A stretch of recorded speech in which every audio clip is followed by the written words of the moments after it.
ನಮಸ್ಕಾರ ಸ್ನೇಹಿತರೆ, ಹೇಗಿದ್ದೀರಾ? ನೀವೆಲ್ಲರೂ ಚೆನ್ನಾಗಿರ್ತೀರಾ ಅಂತ ಅನ್ಕೊಂಡು ಈ ಮಾತನ್ನ ಮುಂದುವರಿಸ್ತಾ ಇದ್ದೀನಿ. ಗುರುಭಕ್ತಿ ಎಂಬ ಪದಕ್ಕೆ ಸರಿಸಾಟಿ ಹೊಂದುವ ಶಿಷ್ಯ ಅದು ಏಕಲವ್ಯನನ್ನ ಬಿಟ್ರೆ ಮತ್ತೊಬ್ಬನಿಲ್ಲ. ಹೀಗೆ ಹಸ್ತಿನಾಪುರದ ಭೀಷ್ಮನ ಆಸ್ಥಾನದಲ್ಲಿ ಗುರುವಾಗಿ ಸೇರಿಕೊಂಡ ದ್ರೋಣಾಚಾರ್ಯರು ಒಂದು ದಿನ ರಾಜಕುಮಾರರಿಗೆ ಬಿಲ್ವಿದ್ಯೆಯನ್ನ ಹೇಳಿಕೊಡ್ತಾ ಇದ್ರು. ಬಿಲ್ವಿದ್ಯೆಯಲ್ಲಿ ಅತಿ ಪ್ರಾಮುಖ್ಯತೆ ಇರೋ ಒಂದು ವಿದ್ಯೆ ಅಂದ್ರೆ ಅದು ಶಬ್ದವೇದಿ. ಆ ದಿನದ ಅಭ್ಯಾಸವು ಶಬ್ದವೇದಿ ಆಗಿರುತ್ತೆ. ಹೀಗಿರುವಾಗ ಕುಮಾರರು ಅಭ್ಯಾಸದಲ್ಲಿ ಇರುವಾಗ ಎಲ್ಲಿಂದಲೂ ಒಂದು ನಾಯಿಯು ಒಂದೇ ಸುಮ್ಮನೆ ಗೂಳಿಡುತ್ತಿತ್ತು.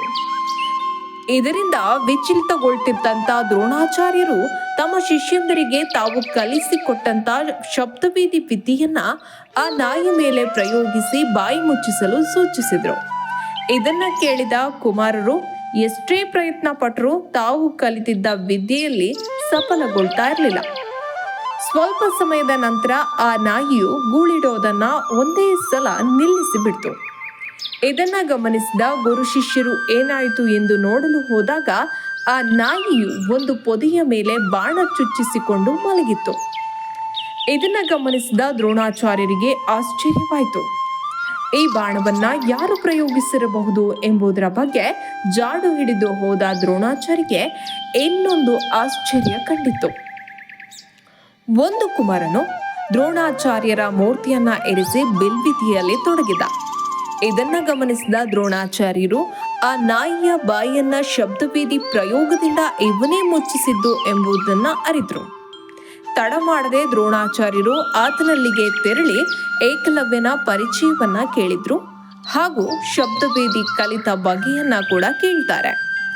ಏಕಲವ್ಯನು ಸ್ವಯಂ ಗುರುವೇ ತನ್ನ ಹತ್ತಿರ ಬಂದು ಪರಿಚಯವನ್ನ ಕೇಳಿದ್ದನ್ನ ಅರಿತು ಸಂತೋಷಗೊಳ್ತಾನೆ. ದ್ರೋಣಾಚಾರ್ಯರ ಪಾದಕ್ಕೆರಗಿ ನಮಸ್ಕರಿಸಿದ. ಏಕಲವ್ಯನು ತನ್ನ ಮಾತನ್ನ ಮುಂದುವರಿಸ್ತಾನೆ. ತಾನು ಈ ಹಿಂದೆ ವಿದ್ಯಾಭ್ಯಾಸಕ್ಕೆಂದು ನಿಮ್ಮ ಹತ್ತಿರ ಬಂದಿದ್ದು, ನೀವು ನನಗೆ ವಿದ್ಯೆಯನ್ನ ಕಲಿಸೋಕೆ ನಿರಾಕರಿಸಿದ್ದು ಅದೇ ಏಕಲವ್ಯ ನಾನು ಎಂದು ತನ್ನ ಪರಿಚಯವನ್ನ ಮಾಡಿಕೊಳ್ತಾನೆ. ನೀವು ನಿರಾಕರಿಸಿದ ಮೇಲೆ ಬೇರೆ ದಾರಿ ಕಾಣದೆ ನಿಮ್ಮ ಮೂರ್ತಿಯನ್ನ ಮಾಡಿ ದಿನ ನಿಮಗೆ ವಂದಿಸಿ ಬಯಲಿನಲ್ಲಿ ದೂರದಿಂದ ನೀವು ರಾಜಕುಮಾರಿಗೆ ಹೇಳಿಕೊಡ್ತಿದ್ದಂತ ವಿದ್ಯಾಭ್ಯಾಸವನ್ನ ನೋಡಿ ಕಲಿತೆ ಎಂದ. ಇದನ್ನ ಕೇಳಿ ಆಶ್ಚರ್ಯಗೊಂಡ ದ್ರೋಣಾಚಾರ್ಯರು ಸ್ವಲ್ಪ ಸಮಯ ಆಲೋಚಿಸಿ, ಒಂದು ಕೆಳ ಜಾತಿಯಲ್ಲಿ ಹುಟ್ಟಿದ ಕುಮಾರ ಇಷ್ಟೊಂದು ಪ್ರತಿಭಾವಂತನಾದ್ರೆ ಮುಂದೆ ರಾಜಕುಮಾರರಿಗೆ ತೊಂದರೆ ಹಾಗೂ ನನ್ನ ಕೆಲಸಕ್ಕೆ ಚ್ಯುತಿ ಬರಬಹುದು ಎಂದು ಭಾವಿಸ್ತಾರೆ. ಹಾಗೂ ತಾನು ದೃಪದನ ಮೇಲೆ ಮಾಡಿದ ಶಪಥವನ್ನ ನೆನೆದು ಏಕಲವ್ಯ ಅವನ ಪ್ರತಿಭೆಯಿಂದ ಶೂರನಾಗಬಲ್ಲ, ಆದ್ರೆ ಭೂಮಂಡಲನ ಆಳು ರಾಜಕುಮಾರನಾಗಲಾರ ಎಂದು ನೆನೆದು ಒಲ್ಲದ ಮನಸ್ಸಿನಿಂದ ಒಂದು ಉಪಾಯವನ್ನ ಮಾಡ್ತಾರೆ. ದ್ರೋಣಾಚಾರ್ಯರು ಏಕಲವ್ಯನ ಹತ್ತಿರ ಮಾತನಾಡ್ತಾ, ನೀನು ವಿದ್ಯೆಯನ್ನ ಸ್ವತಃ ನೀನೇ ಕಲಿತರು ನನ್ನ ಮೂರ್ತಿಯು ನಿನಗೆ ಸ್ಫೂರ್ತಿಯಾಯಿತು. ಹಾಗಿರುವಾಗ ಗುರುವಾಗಿ ನಾನು ಒಂದು ಗುರುದಕ್ಷಿಣೆ, ನಿನ್ನ ಹೆಬ್ಬೆರಳನ್ನ ಗುರುದಕ್ಷಿಣೆ ರೂಪದಲ್ಲಿ ಕೇಳ್ತೇನೆ, ಕೊಡುವೆಯಾ ಎಂತಾರೆ.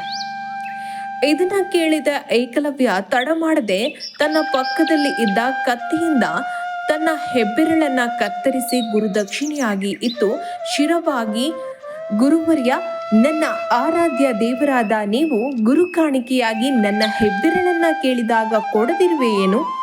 ಆ ಅಡವಿಯ ರಾಜನಾದ ನಿಷಾದ ರಾಜನ ಮಗನಾದ ನಾನು ನಿಮ್ಮ ಆಶೀರ್ವಾದ ಹೊಂದಿದ್ರೆ ಅದೆಂಥ ಶತ್ರುವನ್ನಾದರೂ ಕೂಡ ಸೋಲಿಸಬಲ್ಲೆ ಎಂದನು.